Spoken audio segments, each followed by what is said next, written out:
오늘 말씀의 제목을 함께 따라 하실까요? 지혜가 부르는 소리를 들으라. 지혜가 부르는 소리를 들으라. 우리가 잠언의 말씀을 한 단락씩 그 의미를 함께 나누며 하나님의 말씀을 듣고 있습니다. 잠언을 크게 나누어 보면 그 첫 번째 제1부라고 할 수 있는 것이 잠언 1장부터 9장까지의 말씀입니다. 잠언 1장부터 9장은 솔로몬이 우리에게 전해주는 15개의 강화로 이루어진 강화집, 강화모음이라고 할 수 있겠는데요. 그 가운데 우리가 첫 시간에 나누었던 1장 1절부터 6절 혹은 7절까지를 머릿말, 그 서언이라고 하여 지혜의 말씀을 하나님께서 우리에게 주시는 목적이 무엇인지에 대하여서 가르쳐 주셨습니다. 그리고 나서 1장 7절부터 19절 지난주에 함께 나누었던 말씀은 그 15개 중에 1강화, 바로 여호와를 경외함이 지식의 근본이라고 하시는 잠언 전체의 주제의 말씀이기도 하였고, 너희가 어미의 법에서 떠나지 말아라, 부모의 훈계를 잘 듣고 따라야 한다, 그렇게 자녀들에게 말씀하시는 하나님의 음성을 들을 수 있었습니다. 오늘은 이제 그 두 번째 강화로 지혜가 부르는 소리, 지혜가 부르는 소리를 들으라 라고 하는 주제의 말씀이 되겠습니다.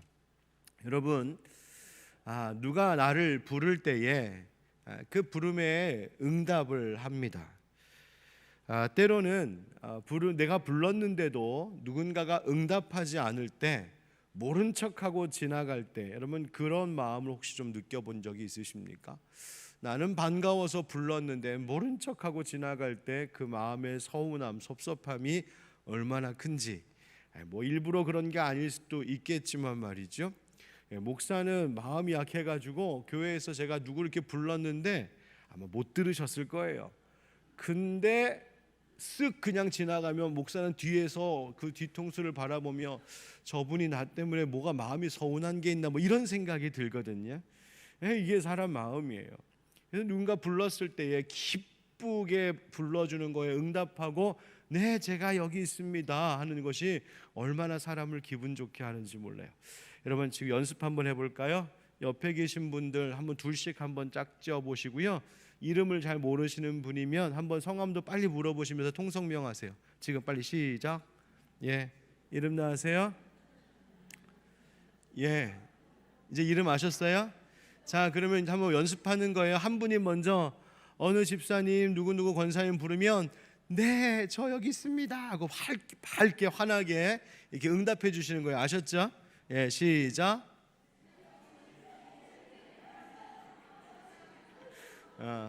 자, 그다음 반대로 또 시작. 아이고 원사님, 집사님.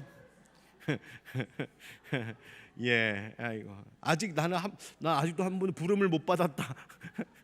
혹시 있어요? 예, 권사님, 집사님. 예. 그러니까 밝게 웃는 모습, 밝은 목소리 들으니까 참 기분 좋잖아요, 그렇죠? 그래서 누가 이렇게 부르면 얼굴 환하게 웃으면서 그 부름에 응답하는 것이 꼭 필요합니다. 자, 그런데 오늘 말씀에 보니까 우리를 부르는 이가 하나 있습니다. 성경에 보니 지혜가 우리를 부른다 이렇게 되어 있습니다.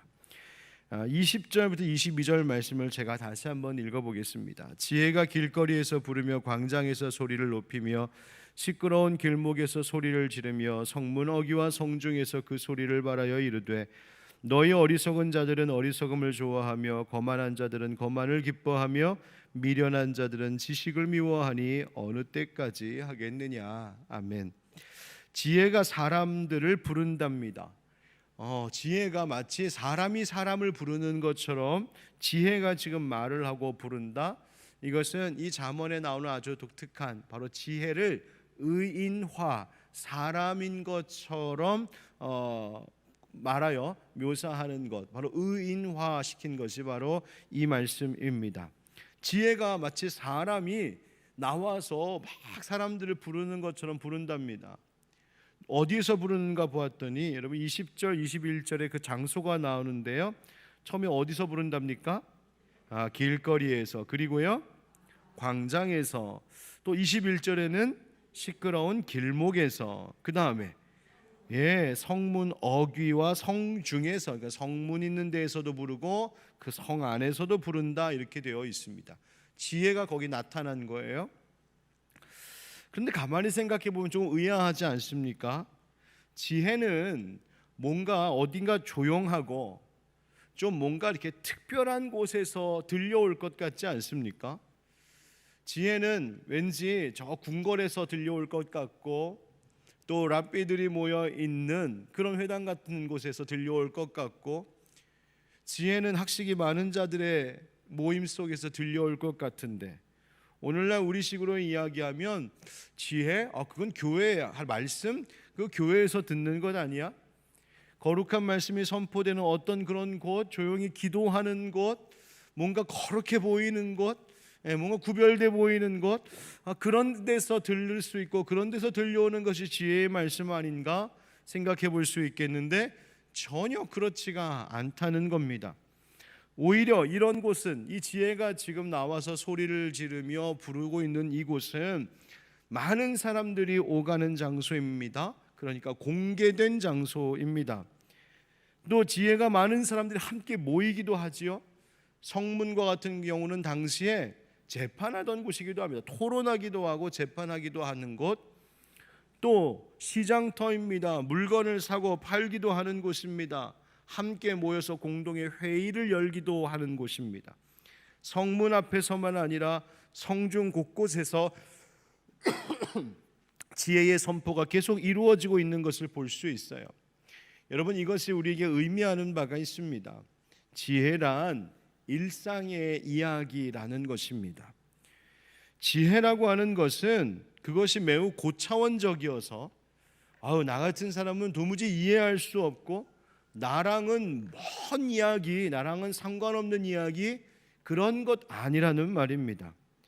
하나님께서 우리에게 주시는 지혜란 나의 실생활, 내 가정에서, 내가 일하는 일터에서 늘 내가 겪는 일상적인 것과 관련 있는 것이 지혜라는 말입니다. 지혜는 시장에서, 마트에서, 동네에서 언제든지 쉽게 만날 법한 그런 사람들을 통하여서도 우리에게 주시는 것이 지혜입니다. 공부를 많이 해서 학식이 높고 지능이 높은 사람들만 들을 수 있는 것이 지혜가 아니라, 하나님 주시는 지혜란 그냥 우리 동네 이야기이고 시장터 이야기이고 우리가 늘상 살아가는 일상적인 삶의 이야기라는 말입니다. 그래서 매일 마주하고 만나는 사람들, 가족들과 가까운 친구들, 그런 이들과의 사이의 관계 이야기가 지혜이고, 밥 먹고 옷 입고 걷고 일하고 잠자고 또 하루를 시작하는 반복되는 일상 일과의 이야기 속에 지혜가 있고, 직장에서 매일 반복되는 일을 하는 그 일 자체가 지혜라는 것이죠. 가정에서 자녀들을 양육하는 이야기가 지혜이고, 여러 마트에 가서 물건 사는 것, 어디 가서 취미 생활하는 것, 때로는 홀로 여유로운 시간을 보내는 것, 그렇게 사실 대단할 것 없는, 특별할 것 없는 우리가 항상 겪으며 사는 일상의 이야기들을 통하여 하나님은 우리에게 지혜를 주신다는 겁니다. 그런데 바로 그런 곳에서 지혜가 발견되고, 그런 곳에서 지혜를 깨닫고, 또 그런 곳에서 지혜가 필요하여 그 지혜의 빛을 발하게 되는 법이죠. 따라서 지혜로운 사람이란 누구일까? 어떤 특별한 지식을 갖고 있는 사람이거나 특출난 실력을 가진 그런 특별한 사람이 아닙니다. 지혜로운 사람이란 방금 말씀드렸던 시장터처럼 일상의 생활의 자리처럼 평소에 늘 겪고 있는 일상의 일들 속에서 하나님께서 가르쳐 주시는 그 말씀을 깨닫고, 하나님이 원하시는 올바른 말과 행동이 자연스럽게 나오는 그저 일상을 그렇게 하나님 뜻대로 살아가는 사람, 바로 그런 사람들이 지혜로운 사람이라는 말입니다. 여러분, 우리 어른들을 한번 보십시오. 우리 나이 연세 많으신, 여기도 계시지만 연세 많으신 어른들 가만히 보면 막 급격하게 변화하는 세상의 문화나 기술이나 새로운 지식들에 대해 조금은 느리고 서투르신 것이 많습니다. 그저 평범하게 그렇게 살아가는 삶의 모습, 나이가 들어 늙어가고 그 나이에 맞는 모습으로 어울리게 살아가시는 그 평범하신 그분들의 삶 속에서 젊은이들은 오히려 놀라운 지혜를 보고 깊은 통찰력을 얻게 될 때가 많습니다. 여러분들 여기 연세 있으신 분들 많지만 여러분들이 나도 막 젊은이들처럼 뭘 해야지, 물론 그런 열정도 좋지만요, 꼭 그렇게 하지 않으셔도 여러분들이 지금까지 살아오신 삶의 그 깊이를 보면 젊은이들은 그것을 보는 것만으로도 경이롭다, 놀랍다, 존경스럽다 할 만한 지혜로운 분들이 얼마나 많은지 모릅니다. 그만큼 지혜라고 하는 것은 어떤 특별한 환경과 특별한 사람에게서 얻어지는 것이 아니라, 지혜는 하나님의 백성들 일상을 살아가는 삶의 모든 이야기들 속에서 지혜를 얻게도 하시고 또 거기서 지혜롭게 살기를 원하시는 것이 바로 지혜의 하나님이십니다. 바로 그런 분들을 두고 우리가 참 슬기롭다, 그렇게 말하는 것이죠. 우리 사랑하는 성도 여러분, 우리 늘 반복되는 일상의 생활 속에서 바로 거기서 하나님이 원하시는 지혜를 얻으며 또 그 지혜롭게 행하는 지혜의 사람들 되시기를 예수님의 이름으로 축복합니다. 그래서 첫 번째 따라합시다. 지혜는 회개하여 돌아오는 것. 지혜는 회개하여 돌아오는 것. 지혜가 길거리에서 부른다 이렇게 되어 있습니다. 여기서 부르다라고 하는 뜻의 히브리어 라난이라고 하는 말은 크게 외치다, 숨기지 않고 은폐하지 않고 부르짖다, 울부짖다, 공개적으로 선포하다, 이런 것을 깨닫게 하는 단어입니다. 지혜는 그렇다는 거예요. 지혜는 다 그렇게 드러나게 되어 있다는 거예요. 반대로 거짓, 어리석은 또 죄악의 소리는 그것과 다릅니다. 거짓과 죄악된 소리들은 은밀하게 뒤에서 속닥속닥거리지만 지혜는 지금 속삭이지 않습니다. 뒤로 말하지 않는다는 거예요. 그래서 왜 이렇게 공개적으로 지혜는 길거리에서, 광장에서 사람들을 부르고 나 여기 있다 하는 것이냐? 사람들에게 이렇게 가르치는 것입니다. 내가 지혜를 들은 적이 없어갖고, 내가 지혜를 배운 적이 없어갖고, 지혜를 만난 적이 없어서 제가 이렇게 어리석게 행했습니다라고 변명하지 못하게 하려는 것입니다. 그러니까 하나님의 지혜는 광장에서, 길거리에서, 시장터에서 모든 사람에게 알아듣게 들려지도록 그렇게 다 공개되어져 있는, 그러니까 뒤에서 쑥덕거리는 것이 지혜가 아니라는 말입니다. 여러분, 우리가 때로는 지혜롭지 못하게 말하거나 행동하는 이유가 뭘까요? 어떻게 해서 그렇게 됐던 걸까? 우리가 몰라서 그랬던 것일까요? 어떻게 하는 것이 지혜로운 것인지 잘 모르고 어떻게 하는 것이 하나님의 뜻인지 잘 몰라서 그래서 그렇게 행하지 못한 일들이 많으십니까? 아닙니다. 그런 경우보다는 알지만 아는 대로 말하고 행동하지 않아서 이를 그르칠 때가 덜어 있습니다. 하나님의 지혜를 알고 하나님의 뜻이 무엇인지를 알지만 내 기분과 감정이 앞서서 조급하고 흥분해서, 때로는 내 욕심이 넘쳐서, 내 이기적인 마음을 버리지 못해서, 때로는 내가 게을러지고 나태해져서, 때로는 세상의 온갖 즐거운 거 다 쫓아다니다가 그렇게 하나님이 원하시는 뜻, 지혜롭게 사는 것이 무엇인지를 알면서도 그렇게 행동하지 못하고 살아갈 때가 있습니다. 바로 몰라서 그랬습니다 라고 하는 말을 할 수 없도록 지혜는 길거리에서, 광장에서 우리를 지금 부르고 있는 겁니다. 그러면 그렇게 하지 않으려면, 그렇게 되지 않으려면 어떻게 해야 될까? 오늘 23절 말씀 한번 같이 읽어보시겠습니까? 23절입니다. 시작. 나의 책망을 듣고 돌이키라. 보라, 내가 나의 영을 너희에게 부어주며 내 말을 너희에게 보이리라. 아멘. 나의 책망을 듣고 뭐 하라고요? 돌이키라, 이게 돌이키라. 여러분 히브리어에서 회개라고 하는 말을 쓸 때 보통 두 단어를 주로 쓰는데 하나는 나함이라고 하는 단어요, 하나는 슈브라고 하는 단어입니다. 나함이라고 하는 단어는 뉘우치다, 도덕적으로 뉘우치다, 또 반성하다 이런 의미라면 슈브라고 하는 동사는 전적으로 인격적으로 회개하여 하나님께로 다시 돌아가는 것을 이야기합니다. 그래서 방금 읽은 23절의 말씀에서의 돌이키라라고 할 때 이 동사는 슈브라고 하는 동사가 쓰인 구절이에요. 그러므로 지혜가 무엇일까? 지혜란, 즉 지혜의 말씀을 따르는 지혜로운 자란 남들이 모르는 무슨 새로운 비밀을 나만 아는 것처럼 알고 있는 것이 지혜가 아닙니다. 어디서도 한번 들어보지도 못한 신기하고 묘한 말을 누가 한다, 또 그분을 통해서 내가 그런 말을 배운다라고 해서 그게 지혜로운 것 아니란 말입니다. 여러분, 이단과 사이비를 경계해야 할 것이 바로 그것 아닙니까? 이단과 사이비에 넘어가는 이유가 뭘까요? 한 번도 들어보지 못한 이야기를 해주기 때문입니다. 우리 목사님 맨날 했던 이야기 또 하는데, 야, 저분은 어떻게 그렇게 매번 신기한, 한 번도 들어보지 못한 이야기를 할까? 여러분, 조심하셔야 합니다. 말씀드렸죠.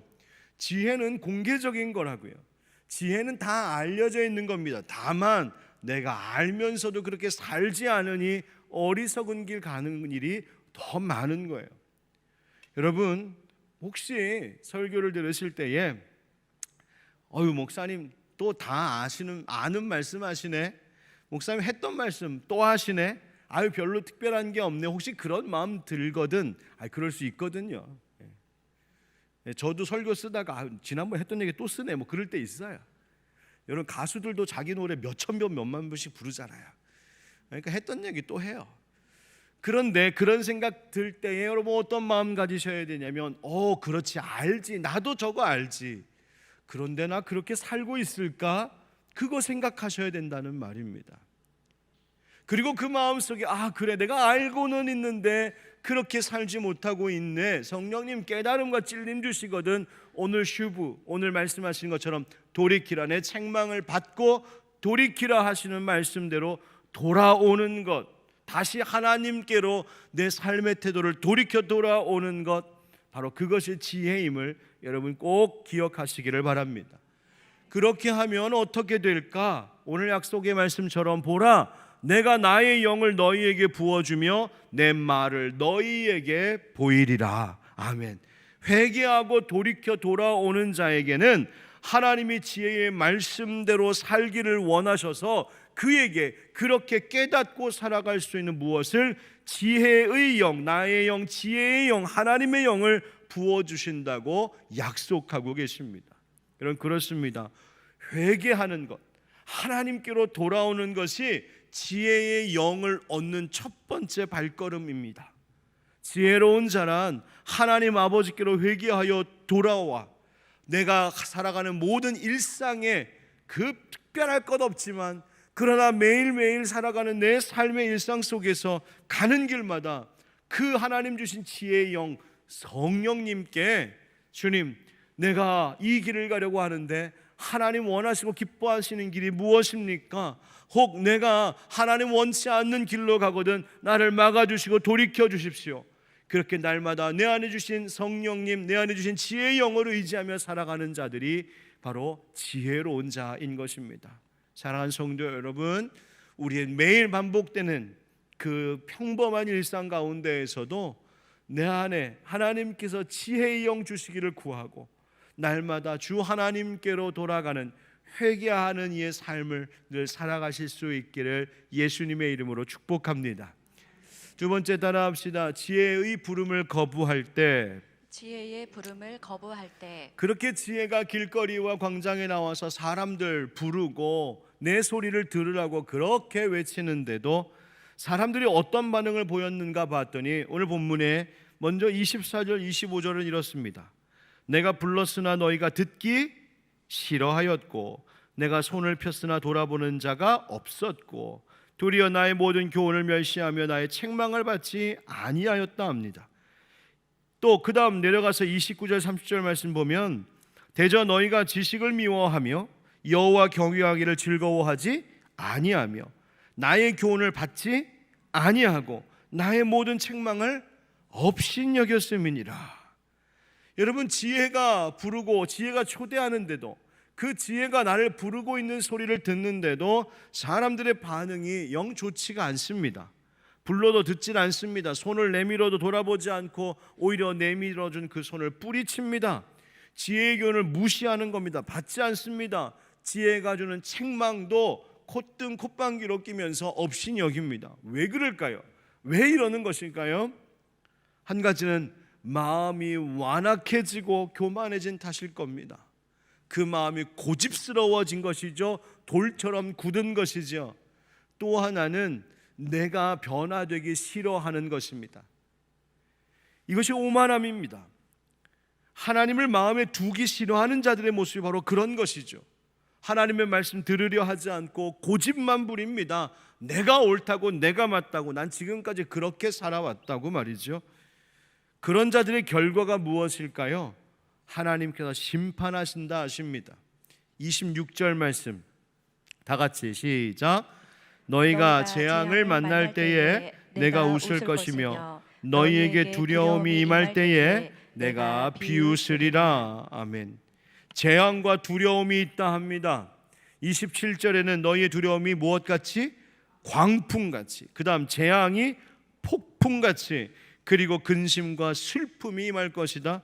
28절에는 너희가 나를 불러도 내가 대답하지 않겠고 부지런히 나를 찾아도 나를 만나지 못할 것이다. 지혜를 듣지 않고 지혜를 업신여기고 무시하면 재앙이 임한다 하십니다. 모든 것을 무너뜨리고 휩쓸어가는 광풍과 폭풍과 같은 것들을 만난답니다. 하나님 지혜의 말씀을 듣지 않고 거부하는 어리석은 자들에 대하여 하나님이 심판하시겠다는 거예요.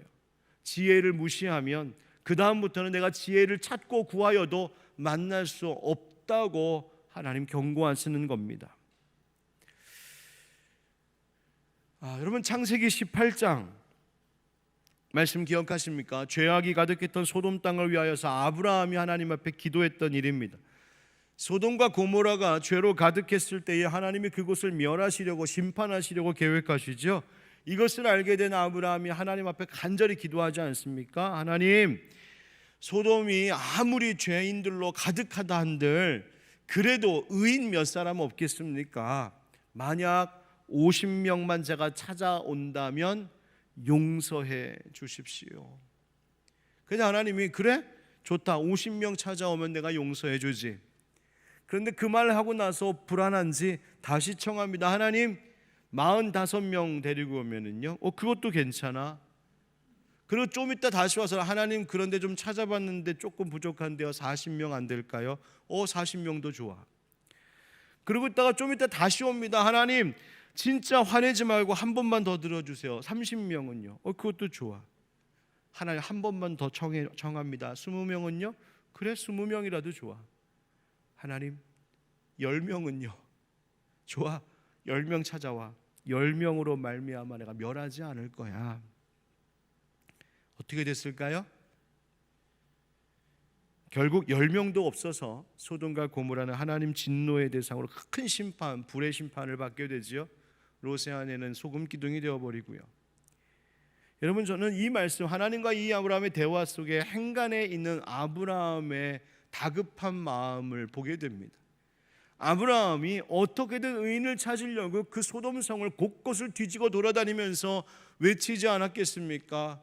하나님 있는 자 없냐고, 하나님께로 돌아올 자 없냐고, 하나님께서 의인을 찾고 계신다고, 하나님 경외하는 사람 여기 없냐고, 얼마나 동문서도 뛰어다니면서 사람들 찾았을까요? 그런데 그 소리를 듣는 어느 누구도 거기에 응답하지 않았습니다. 무시하고 업신여겼습니다. 헛소리하고 있네.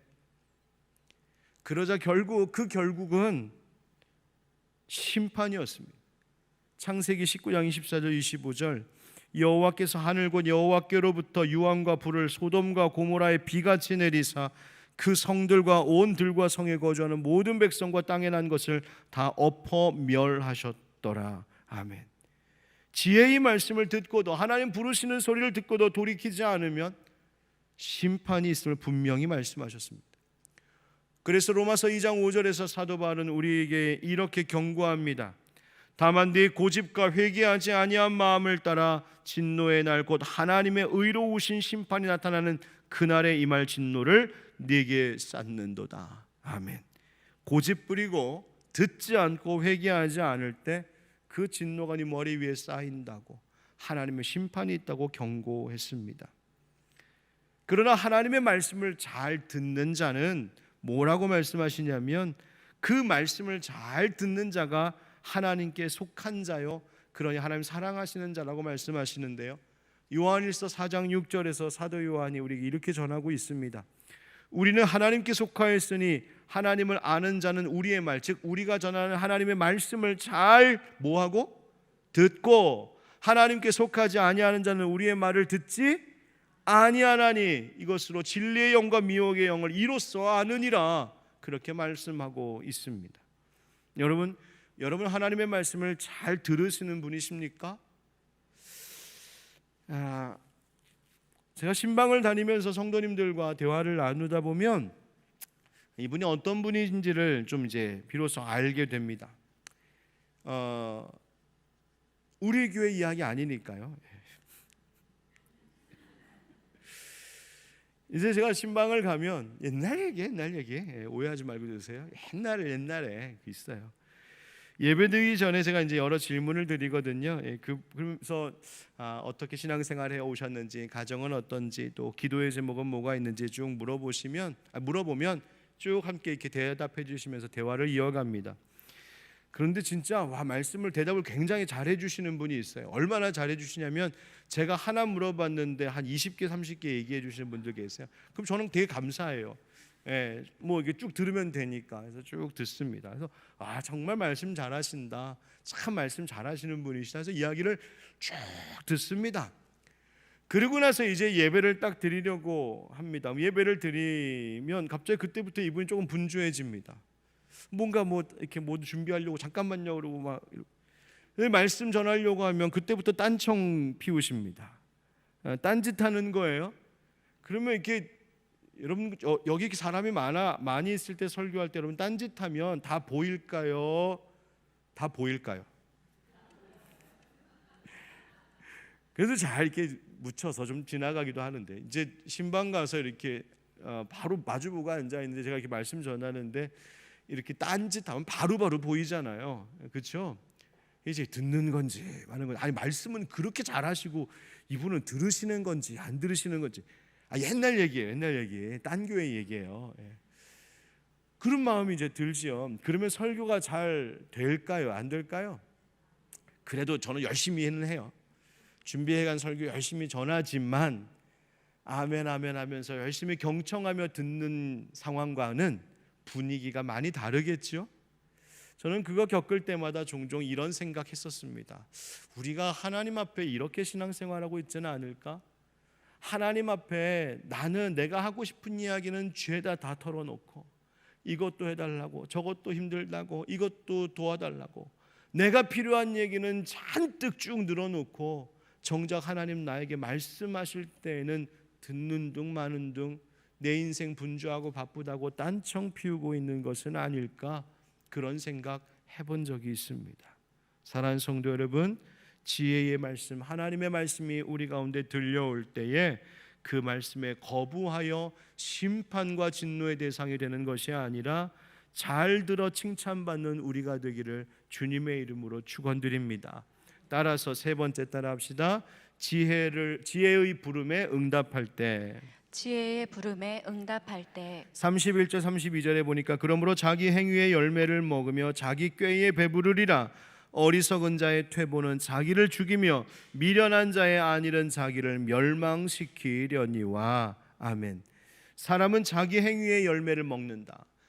놀랍지 않습니까? 자기 행위의 열매를 먹는답니다. 즉 내가 어떻게 행하였느냐, 어떻게 행동하고 살았느냐가 씨앗이 되고 그 씨앗이 심겨져 열매를 맺으면 그거 먹고 사는 게 내 인생이라고.